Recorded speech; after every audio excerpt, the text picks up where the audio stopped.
Hi everyone, I'm Loki and I've been asked to toast the lassies at the alternative buns supper at Bloc. I had a wee look at how it's been done traditionally, so this is sort of my take on it. Right, okay.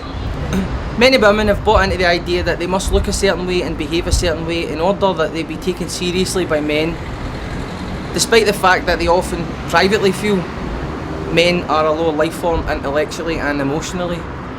Paradoxically, men like me sell the idea that women such as this are never to be taken seriously on any level, and in fact promote pity as a coping mechanism in dealing with this mutation in our fairer species.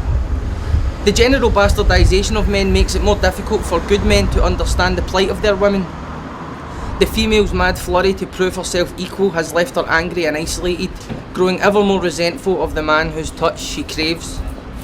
She will not rest until she shares a platform with him, and so can never truly support him in his endeavours or be genuinely pleased by his progress. For his progress is a reflection of her struggle. His clarity's only purpose to highlight how she is often confused at being misunderstood. How could he understand I'm a woman? But naturally, upon deeper thought, who could possibly understand her more? In everything that a man does, he means to please a woman. For what could his purpose really be other than that?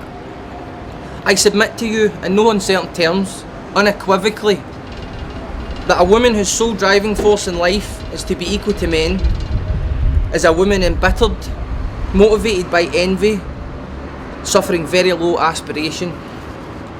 The principle of equality is morally sound, but its practical application is nothing more than the height of short-sightedness. And where does it end?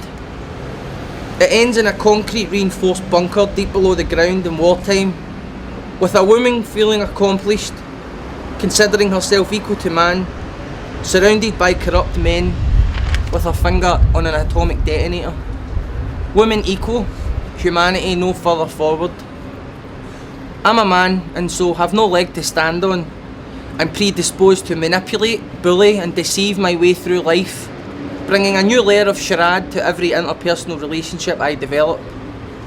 I am consumed by sexual thoughts and impulses and could never say hand on heart that I've ever loved someone enough to not fantasise at times about a life where they are no longer present. Something I'm sure the virtuous females out there know nothing about. Men are just like women, struggling to find meaning in a life where a function has already been prescribed. Every day another test in discerning what, if anything, is of any real value and meaning in this construct. But a man will regret nothing more than the women he has mistreated on his life journey, and this is the truth, whether he admits it or not. I've chased women round the world, and in the same token refused to move in any direction when but the smallest of effort has been asked of me. I am inconsistent, hypocritical, self-deceiving and arrogant, but what I am not is a man who needs constantly reminded of his glaring imperfections. I'm a proud man who has depended on women all of my life for love, affection, guidance and strength.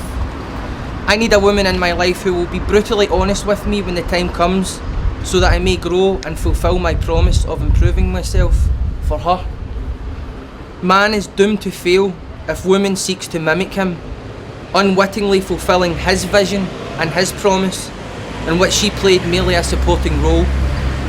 Just another hamster in a relapse cycle, bickering about the unflattering design of the cage.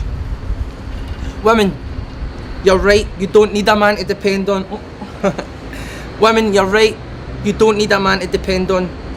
But also know that eventually, submitting to a good man will be the only thing that makes your life worth living, and in turn, the only reason that justifies your existence. And to the men, I say simply this: when it comes to women, you can do anything you put your mind to. That's kind of pretty much it.